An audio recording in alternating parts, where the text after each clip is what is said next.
great equalizer.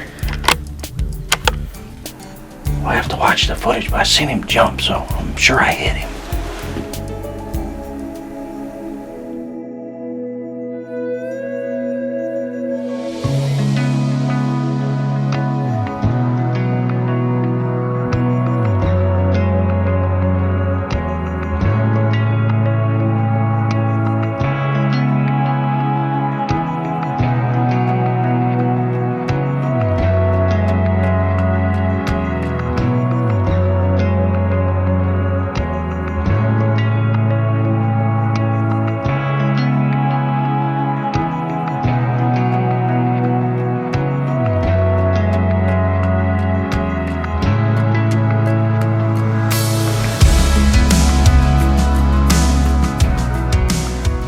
Late season. Those two words can feel much more like a curse than a blessing. I've been writing for bow hunting magazines since 1991, and every year the editors want me to write something about late season hunting. I feel almost bad, like I should issue a disclaimer, like the fellow that talks really fast at the end of a radio commercial telling you all the things you shouldn't take too literally from the previous ad. It might sound something like, "The success you've read about in this article is not representative of what you can generally expect when hunting during the late season. Your results may vary." And vary they will. There's no reason to beat around the bush. Late season is really tough with a bow no matter where you hunt. And it is even hard with a gun on all but those properties with limited hunting pressure and at least one good food source. Not everyone has access to places like that. So as the disclaimer goes, your results may vary. But wherever and however you hunt the late season, there are a few principles that will make your hunting more successful. It has been beaten into our heads that a cold snap will get the deer moving in daylight during this time. And that is certainly true, but there is more to the temperature game than just watching for a big drop. In fact, late season success pivots on any kind of weather break, be it a cold snap after a period of moderate temperatures or a warm snap after a period of harsh cold. To illustrate, I'm going to tell you about a couple of hunts from my farm that are classic late season success stories. The first took place in early January of 2009. Most of the preceding month had been super cold and snow covered. Then in mid-December it got worse. A half-inch of ice coated everything, locking up all the food. The deer seemingly went into hibernation. Then a warm front came through in late December and into early January. The deer completely threw caution to the wind as the ground opened back up and they went on a full-scale feeding frenzy. My friend Mike Sawyer was hunting the farm during that time with his cousin Chris Mack. They took turns filming each other, and during the course of 3 days they killed 5 deer, 3 does and 2 bucks, from one tree that was located near an alfalfa field that had just thawed. We will pick up the action from Chris's hunt on January 2nd, 2009 with a muzzleloader. Mike, good buck, Mike, good buck. It's coming right up where those does came from last time. Okay. He's cutting to the timber and we can get the gun.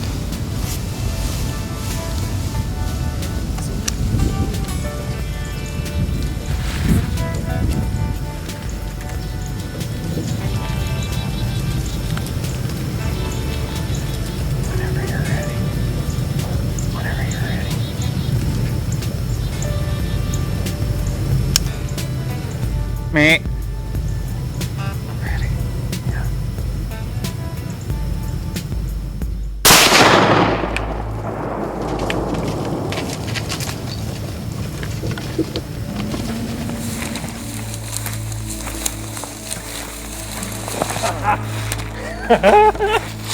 That's about where the crash was. That's where we heard the cry.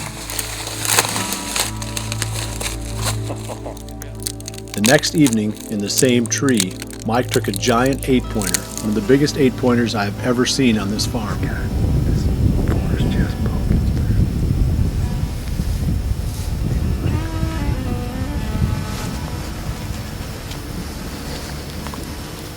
Okay. Yep.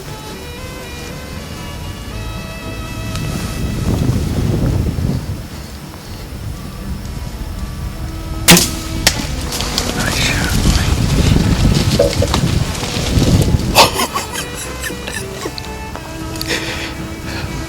I tell you, if you can't get excited about that, You're not a bow hunter.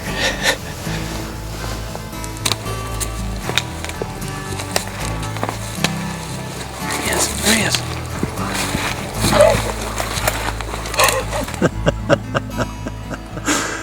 Oh my, I'm telling you. Chris and Mike's success was directly related to a warm front that spurred feeding after a prolonged cold spell. 2 years later, almost to the day, I experienced just the opposite. It got brutally cold at the tail end of December 2010. The high temps were in the single digits and the lows were double digits below zero. That is super cold for southern Iowa. On New Year's Day 2010, I elected to hunt a stand on the edge of a small cornfield that was still standing. The deer were already moving when we got there, and they never stopped piling into the field until we ran them off after dark.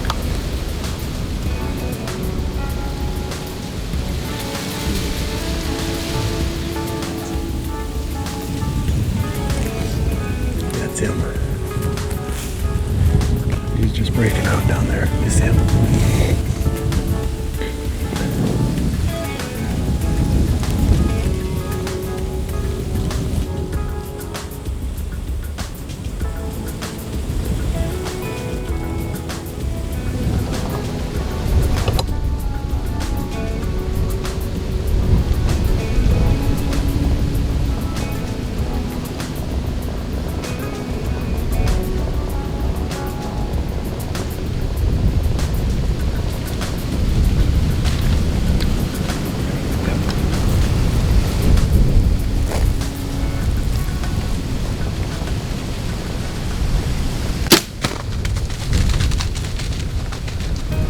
Though I paid the price with near frostbite on hands and face, that evening was by far the best hunting I experienced all of the 2010 season, and one of the best late season bow hunts I've ever had.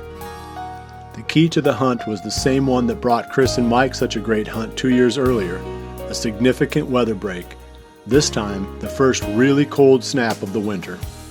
So even though it may not happen very often, the late season sometimes works out, even with a bow. But without a doubt, it is much easier with a gun. In fact, this past week, Owen Reigler had one of his best late season hunts ever. The great equalizer. Bow hunting's fun, but there comes a day where the great equalizer is just as fun. Here it is, the second day of shotgun season here in Iowa. We're back to the Chainsaw Massacre farm. This is where the 2 bucks were locked up here. And we've actually seen both of those bucks, not personally, but on trail cam. The one right here by this locust, so they're both doing just fine and well, so glad to see that. There's 2 bucks in here that I think we could see, or have a decent chance of seeing. There's a 6x7 in here. Chocolate antlered buck, he's a really cool buck. And then that split G2 buck that I've talked about before in here, he's still in here. So at least we got a couple of targets that we know about, and hopefully something that we don't know about will be in here. But we'll sit in here for a couple hours and see what happens.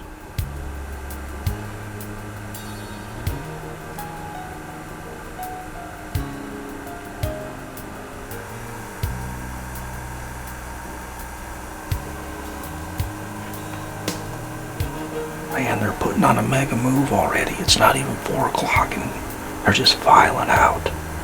This is why you do all the work. Have the food on your farm and all that kind of stuff. This is better than watching any movie I can think of. Being in the great outdoors and watching this is awesome.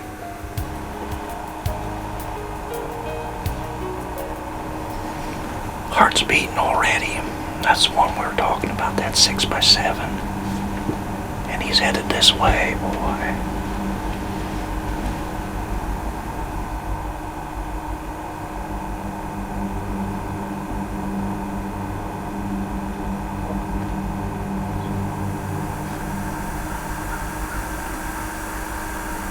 Look at his old belly on him.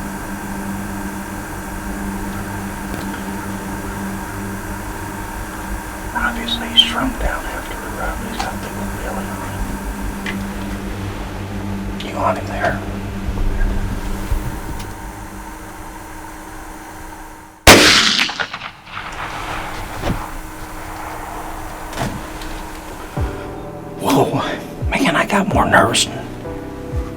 who hunting right there? Who?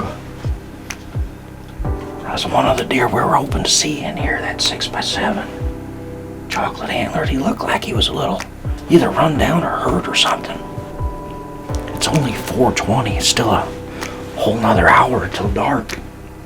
That's crazy. We've seen all those. They just put on a mega move, which is a little bit surprising because it's warm. We'll have to watch the footage, but I seen him jump, so I'm sure I hit him.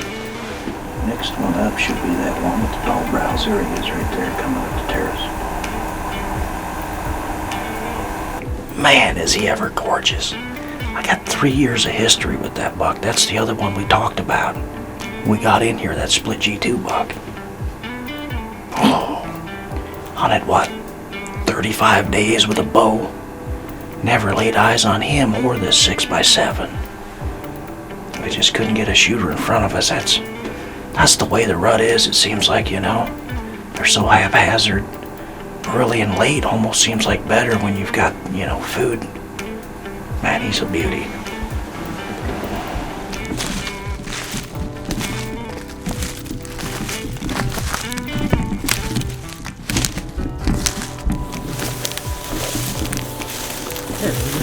Hey, sure enough, that's what we were seeing. From over there, you can see his white belly stripe. Good big deer. Look at that thing. Ooh. Well, here he is. We had just a little bit of trouble finding him there, but we spotted his white belly. We could see from the other side of the ditch right there. Couldn't find much of a blood trail, but walked right up to him here. Gorgeous buck. Not often you get 7 typical points on one side. That's pretty cool. And I didn't even notice he had a little split right there on that too. Real short 2s.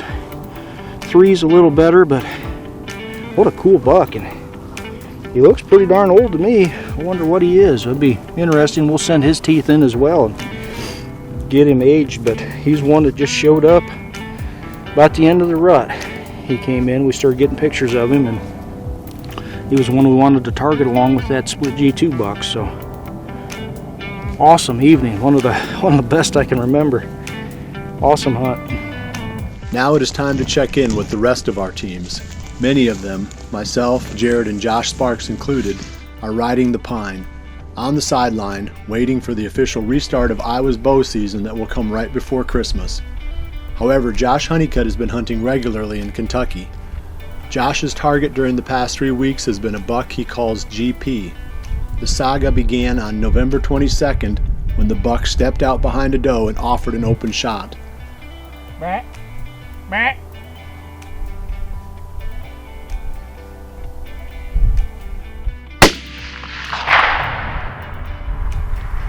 Unfortunately, we all miss, and GP lived to see another day.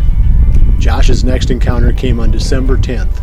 Through an interesting twist of logic, Josh decided to leave his stand shortly after seeing the buck, an hour before the end of legal shooting time. The deer was heading toward the only exit route that Josh has to leave that farm, and he didn't want to run into the buck and spook him on his way out after dark. Josh saw the wisdom in keeping the buck from knowing that he was being hunted, so that hopefully the deer would stay on a daylight pattern. That strategy proved effective when Josh got a daylight photo of the buck on December 13th, and then hunted him on the 14th.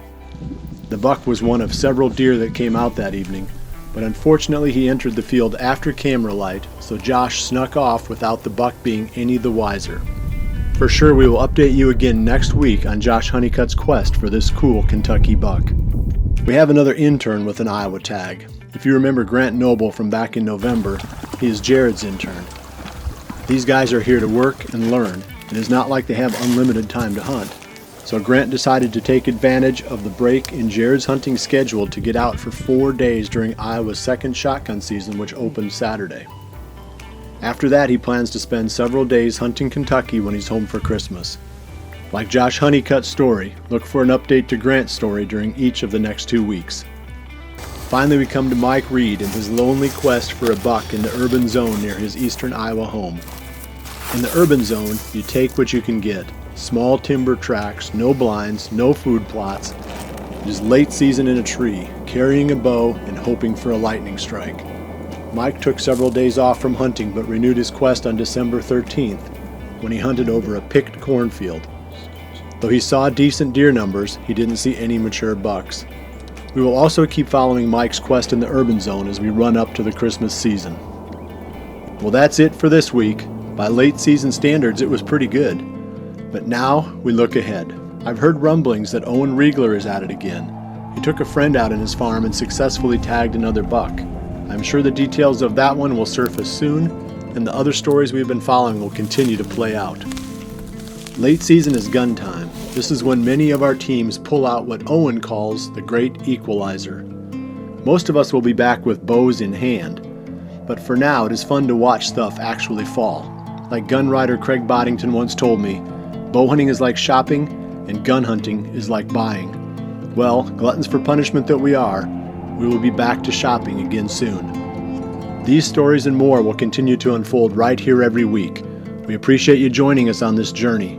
We will see you right back here again next week for the next episode of Midwest Whitetail, and remember to always dream big.